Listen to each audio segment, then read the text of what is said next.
વાલા ભક્તો, જ્યાં સુધી પરમાત્માના ભજનમાં જોડાયેલા હોઈએ છીએ ત્યાં સુધી જ આમ ટાઢું રહે છે અને શાંતિ રહે છે. અને જેવા ભજન ભૂલીએ અને બીજી ત્રીજી કોઈ બલામાં પડીએ એટલે શાંતિ, સુખ, સ્થિરતા, અંદરનો આહલાદ બધું ખતમ થઈ જાય. એનું કારણ ભગવાન સિવાય ક્યાંય શાંતિ નથી. આ આપણો અનુભવ કહે છે, શાસ્ત્રો કહે છે, સંતો કહે છે, અવતારો કહે છે. માટે વાત 100% સાચી છે. અને મહારાજ પણ એમ કહેતા હતા કે અમે પણ ભગવાનની મૂર્તિ સિવાય ક્યાંય શાંતિ જોઈ નથી, સુખ જોયું નથી. હૃદયમાં એક સવાલ થાય છે કે આપણે કરોડો જન્મથી છીએ, ભગવાન છે જે દાડાના તે દાડાના, હું અને તમે બધા છીએ, પણ આપણને મળ્યું શું? શું મળ્યું? તમને કાંઈ મળ્યું હોય તો મને બતાવો, અને મને પૂછો કે તમને શું મળ્યું, હું કહું છું કાંઈ મળ્યું નથી. અને કાંઈ મળે એમ નથી. શું તમને મળ્યું? જે આપણી સાથે જ રહે, આપણાથી ક્યારેય વિખૂટું ન થાય, જેના ઉપર આપણો હંમેશા ભોગવટો રહે, હક રહે, અધિકાર રહે, કબજો રહે, એ આપણું કહેવાય. પણ રૂપિયા આપણા નહીં થાય, ઘર મકાન આપણા નહીં થાય, ખેતરવાડી, ઘોડી, સોનું ચાંદી, હીરા, ફાર્મ, ઝવેરાત, ગાડી, બંગલા આપણું નહીં થાય. કોઈ માતા પિતા, સ્ત્રી, છોકરા, વંશ પરિવાર, નાત જાત, ગામ ગરાસ કોઈ આપણું નહીં થાય. અરે આ શરીર પણ આપણું ક્યારેય થવાનું નથી. એ મહણિયામ જઈને બળીને રાખ થવાનું છે. તો પછી આત્માનું કલ્યાણ ના કરી લેવાય? ધ્યાન, ભજન, સત્સંગ, સેવા કરીને ભવ સાગર તરી ના શકાય? ભગવાન મેળવી ના લેવાય?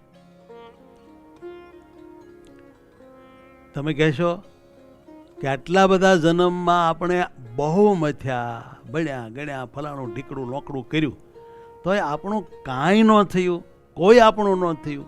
એનું કારણ શું?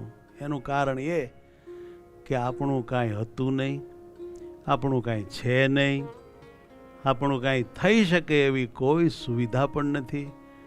માટે આપણું કશું થવાનું નથી. This is reality. હા, એક આપણા છે વાલા મહારાજ, એક આપણા છે. મારે મારા ગણવા હોય ને તો એક માત્ર મહારાજને જ મારે મારા ગણવા જોઈએ. એ મારો ખરો. તમે કહેશો બીજું કશું જ આપણું નહીં અને એક માત્ર મહારાજ જ આપણા. એનું રહસ્ય શું? એનું કારણ શું? તો એનું કારણ એ છે કે યુગો પહેલા પણ એ આપણી સાથે હતા, આપણામાં હતા, આપણા આધાર હતા, આપણા રક્ષક પોષક હતા, આપણા સુખદાતા હતા, આપણું હિત કરતા હતા. અબધો વર્ષ પહેલા ત્યારથી સતત કન્ટિન્યુઅસ આજ દિવસ સુધી એ એમ નામ આપણા છે, આપણામ છે, આપણા આધાર છે, આપણા પોષક રક્ષક છે, સંવર્ધક છે, આપણને સુખદાતા છે.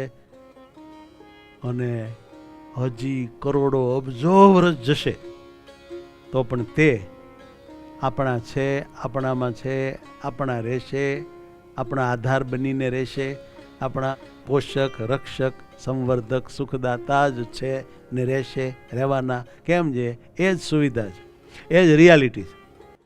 એ સિવાય આપણને તો આ સત્સંગ આપ્યો છે. સંતો આપ્યા છે, શાસ્ત્રો આપ્યા છે, ગુરુ આપ્યા છે, જ્ઞાન આપ્યું છે. હવે આપણામાં અને બીજા લોકોમાં કાંઈ તફાવત ન હોય, એના જેવા જ આપણે હોઈએ તો ભલા આ બધું આપણને ભગવાને આપ્યું એનો અર્થ શું સર્યો? અને કોઈ આપણને જે કરવાનું છે એ કરાવે એવા મળ્યા હોય તો એની હારે બહુ જામી નહીં. એનામાં કેટલાય દોષને સ્વભાવો દેખાણા. આમ ન હોવું જોઈએ, તેમ હોવું જોઈએ, આ ખોટું ને ફલાણું ખોટું. અને બીજા તો કોઈ આપણું કાંઈ કરે એમ છે જ નહીં, આપણને કાંઈ કે એમ નથી. હાથ ફેરવીને વખાણીને માન સન્માન આપીને એ આપણી પાસેથી જે લેવું હોય લઈ લે ને એનું કામ સાધી લે ને તારું તું જાણ, તો આપણને પાછા એ સારા લાગે. કેમ જે જ્યાં ખંજોળ આવતી હોય ત્યાં એ ખંજોળી દે છે એટલે બહુ સારા લાગે. અને જેને આપણા જીવના કલ્યાણ ઉપર જ નજર છે, જેને આપણી પાસેથી પૈસા, માન, પૂજા, પ્રતિષ્ઠા કાંઈ જોતું નથી, એ તો જેવું હોય એવું કે તારે આપણને ફાવે નહીં. એટલે જે આ વાત કલ્યાણની સિદ્ધ કરાવે એવા છે તો એની હારે કાંઈ બહુ ફીટ પડતું નથી. ઠીક છે, સારું માન્યું છે એટલે હારે હારે આમનામ છીએ, પણ જોઈએ એવી આત્મીયતા, નિષ્ઠા, એકતા, મહિમા, પ્રેમ થયેલ છે નહીં. એટલે હજી જોઈએ એવી ખાતરી ન આપી શકાય કે અત્યારે શરીર પડે તો અવશ્ય ભગવાનના સ્વરૂપ સાથે આપણો હાંધો થઈ જ જશે. આ પરિસ્થિતિ છે. માટે હે ભાઈ, જેને ભગવાન જોઈતા હોય, ધામમાં જવું હોય, પોતાનું કલ્યાણ કરવું હોય, મોક્ષ કરવો હોય, જન્મ સફળ કરવો હોય, છેલ્લો જન્મ કરવો હોય, તો કોઈ એવા મોટા સંત એને મળી, એની શરણે જઈ, એની આજ્ઞામાં નિખાલસપણે જે કહે તે એમ કરીને નિર્દોષ થઈને ભગવાનની ભક્તિ સિદ્ધ કરીને પરમાત્માના દિવ્ય ધામને પામો, તમારો મોક્ષ કરો, નહીતર આમના મરો.